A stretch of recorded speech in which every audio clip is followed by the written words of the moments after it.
하나님께 더 가까이 할 말씀 같이 나누겠습니다. 같이 한 말씀 읽어볼까요? 시작. 믿음은 바라는 것들의 실상이요 보이지 않는 것들의 증거니. 그렇죠. 그래서 믿음의 세 단계, 첫 번째 단계는 시인하는 것. 그렇구나라고 동의하는 게 있죠. 자, 같이 말씀 읽겠습니다. 시작. 주는 그리스도시요 살아계신 하나님의 아들이시니이다. 예, 두 번째 단계는 바로 영접하고 받아들이는 것입니다. 같이 읽습니다. 시작.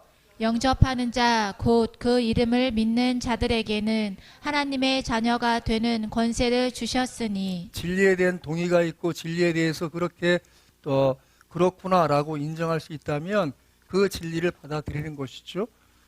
세 번째는 바로 맡기고 믿고 의지하는 것입니다. 같이 읽습니다. 시작. 너희는 마음에 근심하지 말라. 하나님을 믿으니 또 나를 믿으라. 주께서 우리에게 하시는 그 큰 은혜는 바로 그 영원하신 하나님, 눈에 보이지 않는 하나님을 믿을 수 있는 은혜를 주시기 위해서 우리를 대신해서 십자가에 못 박혀 죽으심으로 우리의 마음의 눈을 밝혀주시고 이 세상이 죄로 또 그 사망의 어두움으로 갇혀 있음을 보게 해주십니다. 그래서 그런 세상에서 우리로 하여금 진리의 빛으로 우리를 밝혀주셔서 그 주님을 믿고 의지할 때 우리의 근심이 떠나갈 줄 믿습니다. 여러분, 세상에 많은 근심이 수시로 찾아옵니다.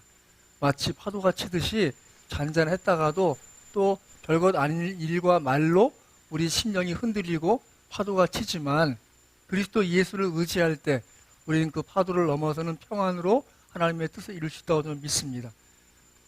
여전히 우리 주님은 지금도 우리 심령을 믿음 가운데 인도하십니다.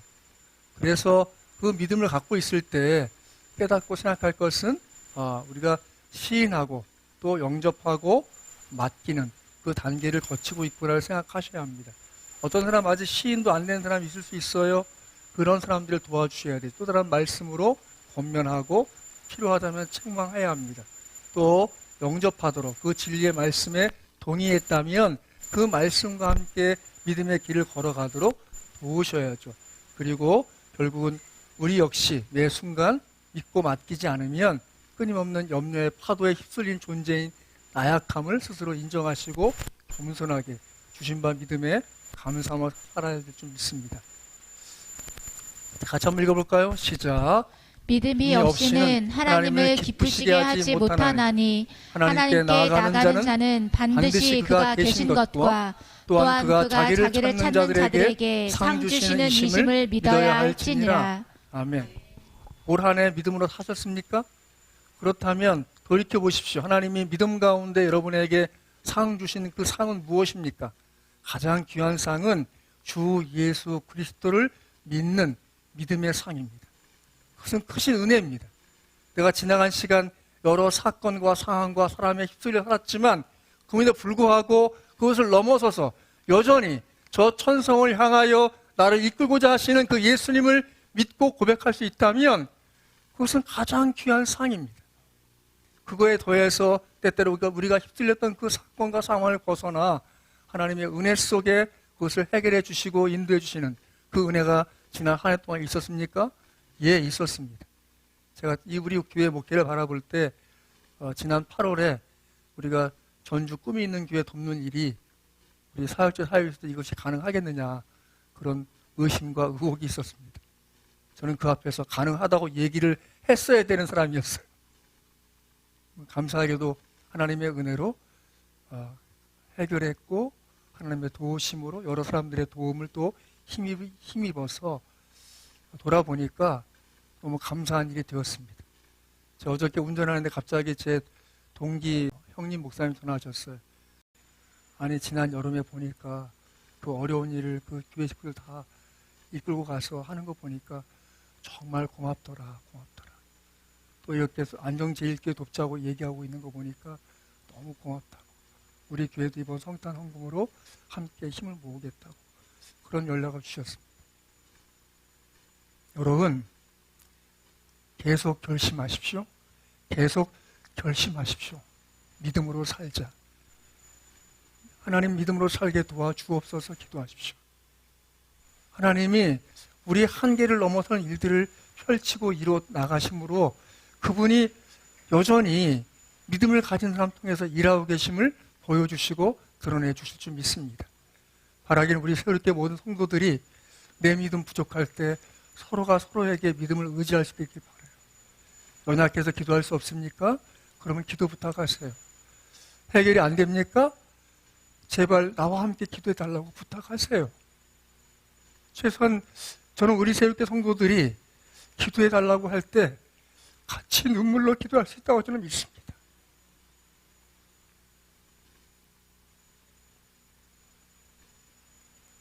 제가 살아있는 이유도 하나님의 은혜 속에 여러분의 기도 때문에 살아있다고 저는 늘 믿습니다. 고맙습니다. 여러분, 성경을 대할 때마다 늘 질문할 것은 이 성경을 처음 받아 읽은 사람은 누구였을까를 생각하셔야 합니다. 여러분, 우리가 지금 한 권의 책으로 66권의 책을 한 권으로 읽고 있지만 그 모든 책들은 낱낱이 다른 권의 책이었습니다. 그 책들은 다 누군가가 첫 구독자였습니다. 그것을 늘 생각할 수 있게 되길 바라요. 성경의 처음 구독자는 누구였을까요? 바로 창세기를 처음 받은 이스라엘 백성이었습니다. 이스라엘 백성들은 이제 430년 동안 이 애굽 땅에서 노예 생활에 길들여진 삶을 살고 있던 사람인데 어느 날 모세가 찾아와서 하나님이 당신들을 이끌어 저 가나안 땅으로 가고자 하십니다 라고 그들을 그 노예의 삶에서 자유인의 삶으로 인도하고자 했어요. 그들이 질문하는 것이죠. 그 하나님은 누구신데 우리를 이 노예된 삶에서 이끌고자 하십니까? 또 우리는 왜 가나안 땅에 가야겠습니까? 라고 하는 그 질문의 답으로서 쓰여진 책이 창세기입니다. 그 창세기는 하나님은 창조해 주시고 용서해 주시고 심판의 주이심을 창세기 1장부터 11장까지 해서 보여주고 있고, 또 우리는 이스라엘 백성들은 누구인가?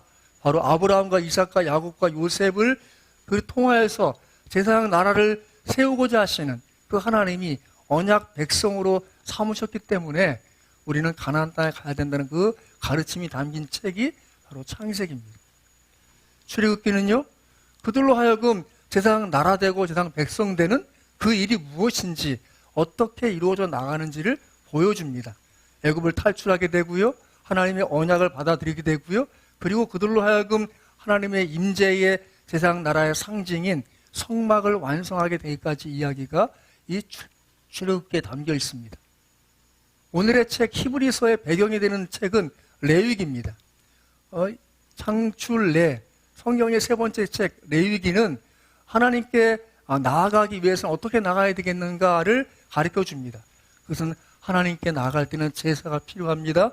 번제와 화목제와 속죄제와 속건제를 통해서 피와 희생을 통하지 않고는 하나님께 나아갈 수 없어요. 여러분, 세상 모든 종교에는 그 종교에 합당한 제물이 있는 거 아십니까? 무당이 굿을 왜 합니까? 무당이 섬기는 신을 만족하게 하려고 뭔가 제물을 놓고 하는 거예요. 무당이 시키는 대로 무당을 따는 사람들은 돼지를 잡거나 돈을 내거나 해서 신을 좀 만족하게 한다는 것이죠. 사실은 그것은 이 레위기에 나오는 제사법의 변형이고 그것을 그냥 흉내내고 있는 거예요. 또 하나님과 어떻게 교제해야 되겠습니까? 하나님과 교제할 때는 절기로서 합니다. 바로 유월절, 무교절, 초실절, 또 오순절, 나팔절, 초막절, 속죄일을 통해서 하나님께서 생활 속에서 그들과 교제하고 있음을 드러내는 책 레위기입니다. 이 레위기를 배경으로 해서 쓰여진 신약의 책이 바로 오늘 같이 읽게 되는 히브리서입니다. 히브리서는 이 일반 서신이에요. 이 13권의 바울 서신 후에 일반 서신이 시작됩니다. 저를 따라하세요. 히약 베전후. 네, 히브리서. 이 일반 서신이라는 것은 이 바울 서신과 다르게 서신을 쓴 이 서신 기록자가 명확하게 드러나고 또 수신자, 그 서신을 받는 사람이 드러나는 책이 바로 바울 서신서예요. 근데 일반 서신서는 때로는 서신을 쓴 기록자가 불분명하고 또 서신을 받는 대상도 전체적인 일반적인 대상을 하기 때문에 일반 서신입니다. 히약 베전후, 이 책의 첫 번째 책 히브리서. 히브리서는 구약의 레위기, 제사법이 드러나 있는 책을 배경으로 한 것을 기억하십시오. 그래서 히브리서는 성도의 중보와 구속의 주 대신 영원하신 대제사장 대신 그리스도를 드러내는 책이에요. 바로 히브리서는 그리스도의 그 유일성, 그분이 우리가 하나님과 관계에서 유일하신 분이라는 것을 가르쳐주는 책입니다. 그래서 이 그리스도의 우월성에 대해서 나와 있고 또 이 완전한 사역자의심이 드러나고 그리고 그리스도인으로서 어떻게 살아야 되겠는가 할 때 오늘 우리에게 요구되는 오늘 본문은 바로 성숙한 믿음이 필요하다. 믿음의 능력에 대해서 말씀하고 있습니다. 그래서 히브리서를 정리해 본다면 하나님께 어떻게 나아가는가 마치 그 레위기처럼 말이죠. 질문이 그렇죠. 그리스도의 희생을 통해서 우리가 나가는 것입니다. 믿습니까? 언제나 기억하십시오. 우리가 하나님을 부른다면 그 전제될 것은 그리스도를 통하여 하나님을 부르고 있는 것입니다. 막연히 하나님께 직접 나갈 수 없어요. 우리가 하나님과 교제할 만한 존재가 아니고 그런 하나님과의 그 단절성이 이미 끌어안고 있는 존재라 하나님은 우리에게 손을 내밀어도 우리를 붙잡아 줄 수 없는 존재. 그런데 우리를 붙잡아 줄 수 있는 존재가 바로 그리스도이십니다. 또 하나님과 어떻게 교제합니까? 바로 그리스도와 함께 그리스도처럼 예수님은 하나님과 친밀함을 유지하신 완벽한 결합된 존재로서 하나님의 제2위로서 성삼위일체의 두 번째 자리하신 하나님의 아들이 있어요. 그 아들 예수 그리스도가 아버지 하나님과 교제하는 것처럼 우리도 그리스도를 힘입을 때 드디어 하나님의 자녀된 존재로서 아버지 하나님과 교제할 그 길이 열려 있음을 잊지 마시기 바랍니다. 그래서 우리는 하나님께 제물로 드리신 그리스도의 희생을 통해서 하나님께 나아갈 수 있습니다. 오직 자기 피로 영원한 속죄를 이루사 단번에 길을 열어놓으신 그를 통해서 우리가 하나님께 나가는 것이죠. 또 하나님 앞에서 이러한 대제사장이 우리에게 있습니다. 그것은 바로 예수님이시고 그 대제사장의 본을 따라서 우리 역시 제사장의 삶이 요구받고 있는 것입니다. 오늘 본문의 주제에 따라하십시다. 나는 예수 그리스도처럼 하나님을 섬기는 제사장으로 부름받았습니다. 제사장의 존재는 자기를 위하지 않아요. 하나님을 위하고 사람을 위한 존재가 제사장이 있어요.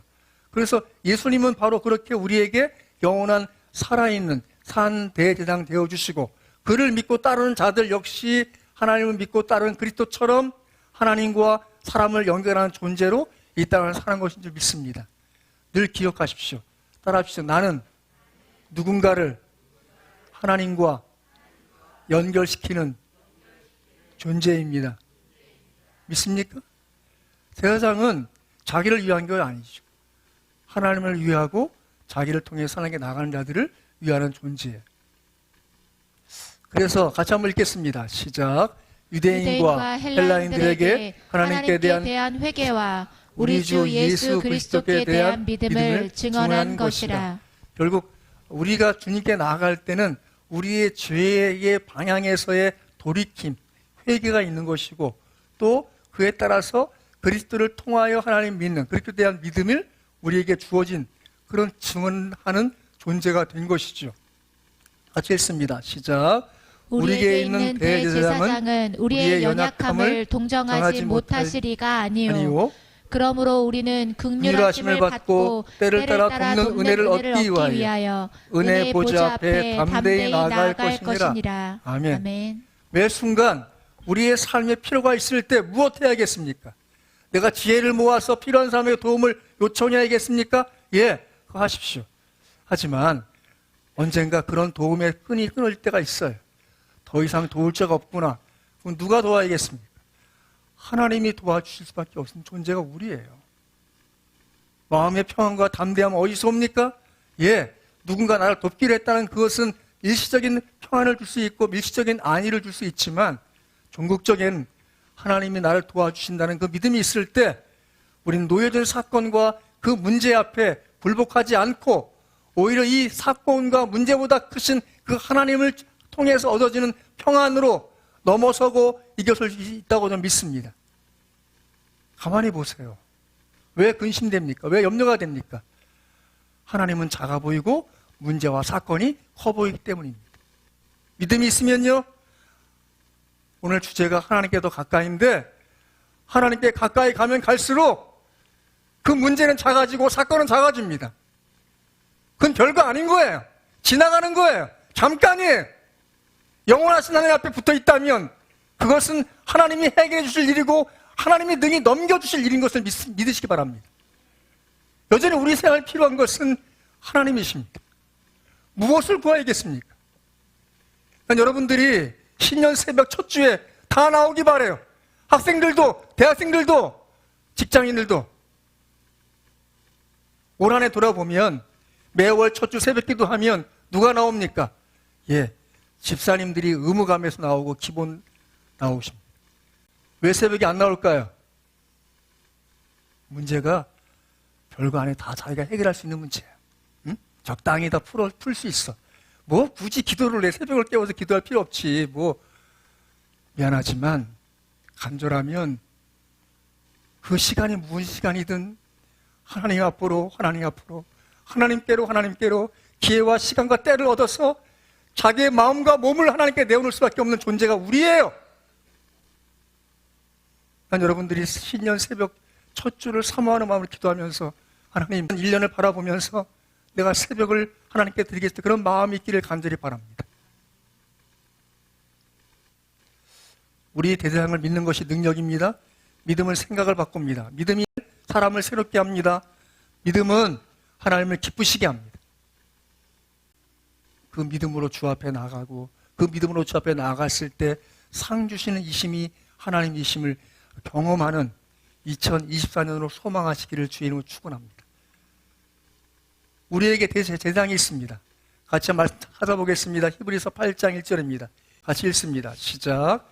지금 우리가 하는 말의 요점은 이러한 대제사장이 우리에게 있다는 것이라. 그는 하늘에서 지극히 크신 이의 보좌 우편에 앉으셨으니. 아멘. 이 말에 결국 지금 계속해서 이 예수 그리스도가 제사장이라는 것을 반복해서 설명하면서 그냥 아예 핵심을 얘기하는 거예요. 요점이 뭐냐? 요점은 이러한 대제사장이 우리에게 있다는 것이라. 우리가 우리를 위할 수 없는데 예수 그리스도께서 우리를 위해서 하나님 앞에서 대제사장이 되어 주셔서 우리를 위해 있다는 것입니다. 믿습니까? 그것을 믿으십시오. 오늘 말씀을 보면 그러므로 형제들아 우리가 예수의 피를 힘입어 성소에 들어갈 담력을 얻었나니. 우리가 구약을 이해할 때 가장 중요한 것은 하나님이 이스라엘 백성들과 함께 하시는 그 현장으로서 그들에게 성막을 지을 것을 말씀하시고 그 성막 안에 성소와 지성소를 구분해서 그 성소에는 제사장이 들어가게 돼 있어요. 제사장이 들어가고 지성소, 가장 거룩한 곳, 그 지자란 말이 이를 지자예요. 이 지극히 높은 거룩한 장소, 그 지성소에는 1년에 단 한 번 대제사장만 들어가요. 근데 그곳에 그 하나님의 임재의 상징이기 때문에 한 번 들어가서 못 나올 수 있어요. 왜요? 하나님이 원하시는 거룩함을 온전히 힘입지 않으면 거기서 죽을 수 있어요. 그래서 그 대제사장은 발목에 방울을 들고 들어가요. 그 끈을 묶어놓고 들어가. 왜? 그거 들어갔다가 죽으면 누가 가서 어떻게 꺼내와? 들어가면 또 죽을 텐데. 방울 소리가 들리지 않으면 잡아 끌어내는 거예요. 예? 거기가 바로 1년에 한 번 대제사장이 들어가는 곳이에요. 그런데 지금 그 성소와 지성소를 구분하는 그 가운데 휘장이 있어요. 휘장. 같이 보세요. 자, 20절 같이 있습니다. 시작. 그 길은 우리를 위하여 휘장 가운데로 열어놓으신 새로운 살 길이요. 휘장은 곧 그의 육체니라. 예수님이 십자가에 못 박혀 죽으실 때 이 마태복음과 누가복음에 나오는 그 장면에서 그 성소와 지성소를 구분짓는 휘장이 위로부터 아래로 찢어져요. 같이 말씀 볼까요? 자, 마태복음 보겠습니다. 마태복음 같이 천천히 마태복음 27장 50절, 51절 읽습니다. 시작. 예수께서 다시 크게 소리 지르시고 영혼이 떠나시니라. 이에 성소 휘장이 위로부터 아래까지 찢어져 둘이 되고 땅이 진동하며 바위가 터지고. 아래부터 위로 찢어진 게 아니에요. 사람이 찢은 것이 아니라는 의미예요. 위로부터 아래로 찢었다는 의미는 하나님이 찢으셔서 길을 내어주었다는 의미예요. 그러니까 휘장이 단순하게 우리가 생각할 때 커튼 정도가 아니에요, 여러분. 지금도 그 중동에 가면 베두인 민족이라고, 베두인 족속은 양치기를 따라 양치는 사람들이에요. 그 사람들은 국경이 없어요. 그냥 양치를 따라서 다니니까. 그냥 그 가족 단위로 생활하기 때문에 그냥 옮겨 다니면 천막을 치고 사는 거예요. 그래서 그 사람들을 위해서 일부러 정부, 이스라엘 땅 가면 볼 수 있는데, 정부가 그 사람들이 추위와 바람을 피할 수 있는 그 브로크로 조그만 이 집을 지어줬어요. 이 단층 주택을. 그런데 그 사람들이 거기 안 살아요. 거기 양을 집어넣고 자기들은 밖에 천막 치고 살아. 또 옮겨가. 뭐 그런 식이야. 근데 그 사람들이 치는 그 천막이 굉장히 두꺼워요. 그래서 여름에는 그 단열시켜주고 겨울에는 찬바람을 막아줄 만큼 두꺼워요. 심지어 두꺼운 그 천막은 벽돌 두께. 근데 휘장이 그런 정도의 두께였다는 거예요. 근데 그것이 인위적으로 찢을 수 없는 것인데 위로부터 아래로 찢어진 것이죠. 그래서 하나님이 예수 그리스도의 죽음을 통해서 드디어 성소와 지성소를 구분 없이 대제사장만 들어갈 수 있는 곳에 이제 대제사장 되신 예수님께서 그 휘장을 찢는 의미에서 육체가 찢어지는 그 고통스러운 죽음을 당할 때 드디어 이것이 하나가 되는, 이제 제사장 된 사람들은 누구나 하나님 앞에 나갈 수 있는 길을 열어놓으신 거예요. 다시 정리할게요. 지성소에는 제사장만 1년에 한 번 들어가요. 그 성소밖에 들어갈 수 없는 제사장들이 드디어 지성소에 들어가도록 하나님이 휘장을 찢어놓는 그 사건의 그 중심에 그리스도의 희생이 담겨 있는 것이죠. 그래서 오늘 말씀에 보면, 자, 20절 다시 한번 천천히 읽습니다. 20절. 자, 히브리서 10장 20절 있습니다. 시작. 그 길은 우리를 위하여 휘장 가운데로 열어놓으신 새로운 살 길이요 휘장은 곧 그의 육체니라. 그러니까 우리에게 새로운 살 길, 이것은 지나간 길이 아니라 지금도 계속해서, 그러니까 현재 진행형의 길이에요. 우리는 여전히 우리의 삶의 현장에서 죽었다 싶은 많은 순간들을 맞이하지만 그리스도를 통하면 새로운 살 길이 계속 내 앞에 놓여 있는 것입니다. 믿습니까? 진행형이에요. 진행형. 옛날 길이 아니에요. 살아있는 길의 의미예요. 지금도 여러분과 제 삶에 그 길을 놓으신 그분이 예수님이십니다. 우리 여전히 그 살아있는 길을 향해서 하나님께로 가까이 나갈 수 있습니다. 그래서 휘장은 곧 그의 육체니라. 또 하나님의 집 다스린 큰 대제사장이 계심에, 같이 22절 읽습니다. 시작.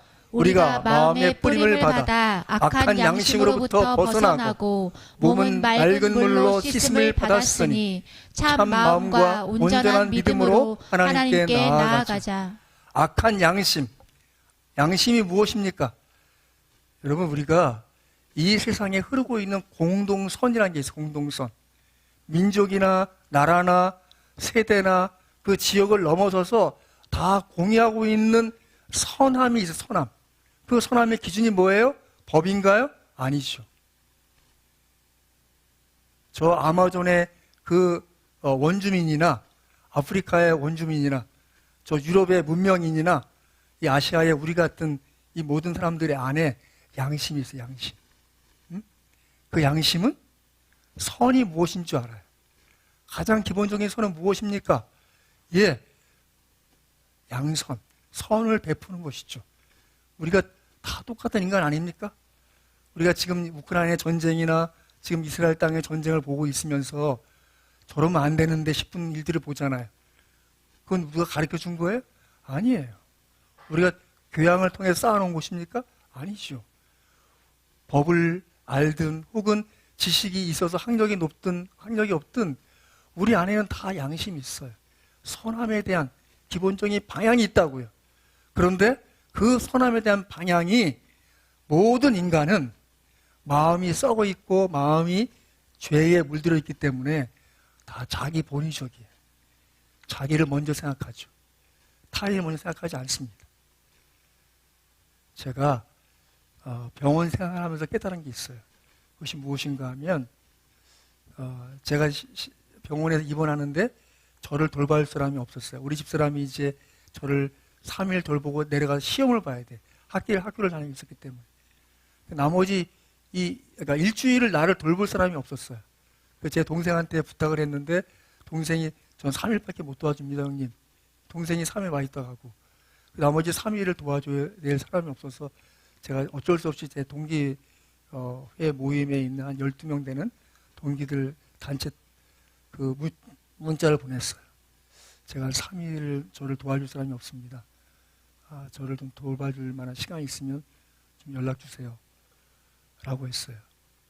근데 바로 전화가 왔어요. 제 동기 목사님이. 무슨 일이야? 정말 고마워. 그랬더니 아니 왜? 문자 받고 한 거 아니니? 내 핸드폰 액정이 깨져서 문자를 못 보는데 그냥 전화한 거야. 그래서 이제 통화를 하다 보니까 그 친구가 고맙게 와준다고 했어요. 그때 많은 생각을 했어요. 무슨 생각했는가 하면 사람은 다 자기 라이프 사이클이 있어요. 자기 스케줄 다 있어요. 근데 남을 도와줄 때는 무엇이 필요하냐 하면 자기 사이클을 깨트려야 돼. 그래서 하지 않아야지 도울 수 있는 거예요. 그 친구가 있는 3일 동안 참 많이 힘들었는데 다른 게 아니라 코를 많이 골아서 제 옆에서 코를 고는데 같이 있는 병실 사람들이 다 안 좋아하는 거예요. 내가 자다가 깨가 나도 잠자기 힘드니까 코 좀 그만 골아. 미안해. 또 골아. 어떻게 너무 고마웠어요. 그 친구가 정말 고마워요. 여전히 생각할 것이 있어요, 여러분. 예수님은 당신의 천상 사이클을 깨고 우리에게 오신 분이세요. 그분은 여전히 하나님의 영광의 보좌 옆에서 그 모든 찬송과 영광을 받는 그 사이클을 깨시고 우리 인간의 시간 속으로 들어오신 거예요. 가장 제한받는 존재로서 아기로서 하나님의 아들이심에도 불구하고 사람의 손길이 아니고는 돌봄 받지 못하는 존재의 가장 나약한 모습으로 이 땅에 오셨어요. 그리고 그분은 우리처럼 나이 30세 되기까지 가정에 있는 모든 어려움을 친히 겪어내시고 성장하신 분이세요. 그분이 장성할 때는 그의 어머니밖에 없는 그런 상황이었어요.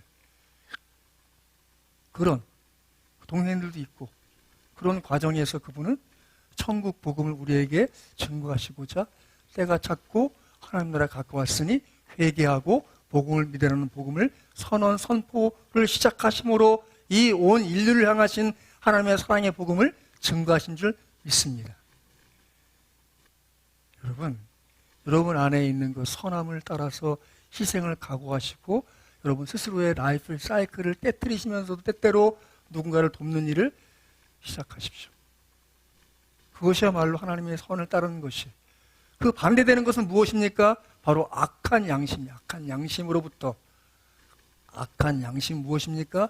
자기만 생각하고 자기 집만 생각하고 자기 교회만 생각하고 자기 중심적인 삶을 놓지 않으려고 애쓰는 그 마음이 악한 양심입니다. 여러분과 제 삶에 주어진 것은 그리스도를 따라 선한 양심을 따라 살아나가는 것을 믿습니다. 그리스도가 우리에게 주신 그 은혜죠. 그래서 무엇입니까? 몸은 맑은 물로 씻음을 받았으니 심지어 우리가 예수 그리스도를 믿음으로 말미암아서 그분이 나의 죄를 속하여 죽으신 피의 희생이 내 몸도 침례를 받음으로 그렇게 새로운 삶의 시작을 갖게 된 것을 믿으시기 바랍니다. 결국 이 모든 말씀이 하나님의 말씀이 맑은 물이 되어서 우리의 삶을 정결하게 선한 양심을 따라 그리스도를 따라 살아나갈 힘과 능력을 준 줄 믿습니다. 여전히 그리스도는 우리에게 온전한 믿음으로 찬 마음으로 하나님께 나가도록 북돋아 주십니다. 잘한다, 잘했다, 착하고 좋은 종아, 칭찬을 우리가 준비해 주시고 듣게 해줄 분이십니다. 매 순간 삶의 선택이 어려워요? 그러면 지금이 아니라 하나님 앞에 섰을 때 오늘 이 일을 보고 그래, 내 마음에 든다. 잘하여도다 착하고 충성된 종아를 들을 만한 선택과 결정하시면 됩니다. 그것이 하나님의 뜻입니다. 자, 23절 읽어보겠습니다. 23절 읽습니다. 시작.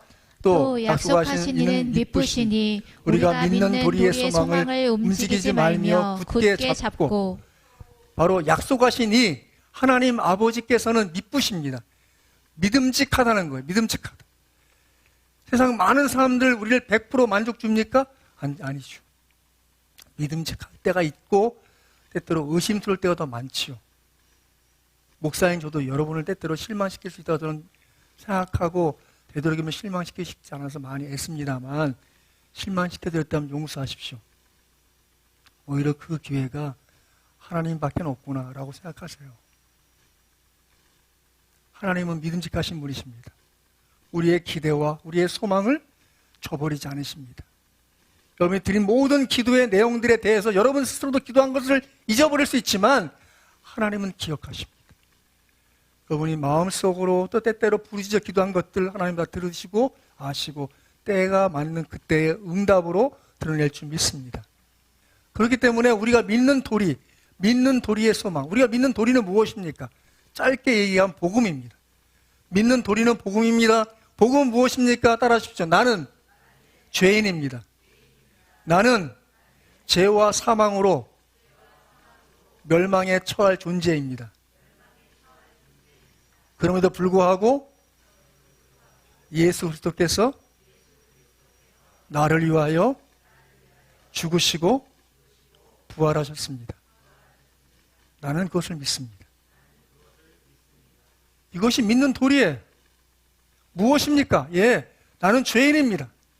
여전히 죄인이에요. 매 순간 나 중심으로 내가 살고 있는 모든 라이프 사이클을 깨고 싶지 않은 그 악한 양심에 사로잡히기 쉬운 존재이지만 그것을 깨닫고 그리스도가 나 위해 죽으셨기 때문에 그분이 나 위해 부활하셨기 때문에 나는 그분의 뜻을 따라 내 이 악한 양심을 깨트려 내 선한 양심의 발로 나를 이끌고자 하시는 그 예수님을 따라 살고자 할 때 그때야말로 바르게 그리스도인답게 나는 참 마음과 온전한 믿음으로 바로 하나님께 나아가는 존재가 되는 줄 믿습니다. 여전히 여러분과 제가 그 방향성을 놓지 않기 바라요. 우리가 완벽하게 참마음 품고 완벽하게 온전한 믿음으로 하나님께 나갈 수 없지만 부족한 믿음일지라도 또 부족한 그 마음일지라도 하나님께 방향을 향해 나갈 때 좀 더 온전해지고 좀 더 참 마음으로 발현된 삶을 살 수 있다고 믿으시기 바랍니다. 자, 24절 읽습니다. 시작. 서로 돌아보아 사랑과 선행을 격려하며 모이기를 피하는 어떤 사람들의 습관과 같이 하지 말고 오직 권하여 그날이 가까움을 볼수록 더욱 그리하자. 서로 돌아보아. 1517년 마틴 루터가 종교개혁을 할 때 가장 중요한 가치 중에 하나는 오직 믿음, 그리고 오직 성경, 또 오직 은혜. 근데 그 중에 놓친 것이 하나 있는데 그것이 뭐냐 하면 우리가 제사장이라는 거예요. 제사장. 우리가 하나님께 나아가는 존재가 됐어요. 그런데 여전히 지금도 사람들은 우리 한국 기독교계를 볼 때 목사라는 존재가 참 중요한 것 같이 얘기해. 예? 그래서 목사님이 기도해주면 금방 응답될 것처럼 기대하면서 다른 성도와 얘기하면 좀 격이 떨어진 것처럼 절대 그렇지 않아요. 잘못된 거예요. 따라합시다. 나도 하나님의 복을 구하여 축복할 수 있습니다. 믿습니까? 여러분은 저는 여러분을, 여러분 서로에게 하나님의 복을 구하여 하나님께 주시는 그 복으로 축복할 수 있는 존재, 바로 우리죠. 서로 돌아보아서 무엇 해야겠습니까? 사랑과 선행을 격려한다고. 자, 옆 사람으로 인사하겠습니다. 당신의 인생을 축복합니다. 시작. 자, 앞뒤로 한 번 더 하겠습니다. 당신의 인생을 축복합니다. 예, 축복합니다. 축복합니다. 우리는 그렇게 서로를 향해서 사랑과 선행을 격려하고 하나님의 복을 구하여 축복할 존재로 이 땅을 살고 있는 존재죠. 중요한 건 모이기를 힘써야 돼요. 모이기를 패하는 많은 사건과 일이 있지만 만나야 돼요. 모여야 돼요. 할 수만 있으면 믿음의 사람끼리 더 함께할 시간들을 구별해 두셔야 합니다. 그것이 여러분이 믿음으로 바르게 살아나가는 길이에요. 막연히 할 수만 있으면 여러분이 믿음의 공동체에 떨어나가길 바라요. 별거 아닌 일로 속상하고 의심하고 또 그것 때문에 마음 삐진 상태를 계속 유지하고 싶어하는 그런 상태가 계속되길 바라요. 그걸 넘어서셔야 되죠. 근원적으로 우리의 모든 만남과 교제 속에 그리스도가 계시다고 믿으시기 바랍니다. 그분이 우리의 마음을 하나로 묶고 그분께서 주시는 바 그 제장된 권리와 그 행사를 하게 해주세요. 자, 그래서 어떤 사람과 하지 말고 오직 권하여 그날이 가까움을 볼수록 더욱 그리하자. 오직 권하여 그날. 그날은 어떤 날입니까? 여기서 말하는 그날은 이 세상의 모든 심판의 날이에요. 또 조금 더 축소해서 얘기하면 개인적인 종말의 날이에요. 종말을 얘기할 때마다 늘 기억하세요. 저를 따라하세요. 이 우주적인 종말보다 내 개인적인 종말이 더 가깝다. 여러분, 전쟁이 나든 혹은 해일이 일어서 쓰나미가 있든 그것이 그 지역적인 종말이고 나라의 종말일사 하더라도 결국은 그건 개인적인 종말이에요. 12월 31일 우리가 개인적인 종말을 앞두고 유언장을 정리해서 같이 나눌 겁니다. 한번 생각해 보십시오. 갑자기 저 별똥별이 떨어져서 이 지구가 폭발한다고 해도 그것이 어떤 의미가 있습니까? 내 개인적인 종말이 먼저죠. 결국은 우리가 그날이 가까움을 볼수록 결국 언젠가 우리가 이 땅에서 우리 심장이 먹는 것을 느끼고 내 호흡이 더 이상 쉬워지지 않는 것을 느끼게 된다 하더라도 그리스도는 그 이유를 우리에게 준비해 놓으시고 우리를 위해서 은혜를 베푸신 분이십니다. 같이 한번 읽습니다. 시작. 모이기를 패하는 어떤 사람들의 습관과 같이 하지 말고 오직 권하여 그날이 가까움을 볼수록 더욱 그리하자. 더욱 그리하자. 무엇을요? 더욱 모이자는 거예요. 또 무엇을요? 우리가 믿는 도리를 굳게 잡자는 거예요. 서로 돌아보아서 사랑과 행을 격려하자는 것입니다. 참 마음과 온전한 믿음으로 하나님께 나아가자는 것입니다. 여러분과 제 삶에서 필요한 가장 중요한 것, 우선순위가 필요한 우선순위. 어떤 우선순위입니까? 삶의 우선순위, 시간의 우선순위, 물질의 우선순위예요. 그것이 바르지 않으면 그것을 쌓아도 결국 다시 도루묵이 되는 거예요. 여러분들이 신년 새벽 첫 주 기도를 통해서 시간의 우선순위, 또 하나님께 향해서 삶의 우선순위, 또 여러분의 생활의 우선순위를 바르게 놓게 되기를 간절히 바랍니다. 여러분, 하나님 여러분을 더 가까이 하고 싶어 하심으로 우리의 그런 시간들을 베풀어 놓으십니다. 그런 시간들에 대해서 사모하는 마음이 있는 마지막 이 12월 되길 바라고 2024년 되기를 주의 이름으로 축원합니다.